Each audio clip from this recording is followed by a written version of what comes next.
Super star ரஜினிகாந்திற்கு உலகம் முழுதும் ஏராளமான ரசிகர் பட்டாளம் உள்ளது.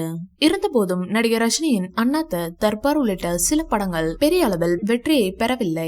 இதனையடுத்து இயக்குனர் நெல்சனின் இயக்கத்தில் நடிகர் ரஜினியின் 168வது படமான ஜெயிலர் திரைப்படம் மிகப்பெரிய அளவில் வெற்றி பெற்று வசூலிலும் சாதனை படைத்தது. இதனைத் தொடர்ந்து அவரது மகள் ஐஸ்வர்யா ரஜினிகாந்த் இயக்கத்தில் நடித்த லால் சலாம் படம் பெரிய அளவில் மக்கள் மத்தியில் வரவேற்பை பெறவில்லை.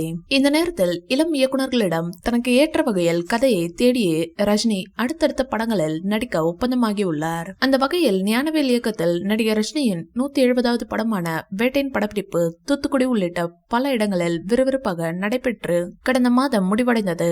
இதனையடுத்து புதிய படமான லோகேஷ் கனகராஜ் இயக்கத்தில் கூலி என்ற திரைப்படத்தில் நடிகர் ரஜினி நடிக்க உள்ளார். இதற்கான டைட்டில் டீசர் அண்மையில் வெளியாகி ரசிகர்கள் மத்தியில் பெரும் வரவேற்பை பெற்றிருந்தது.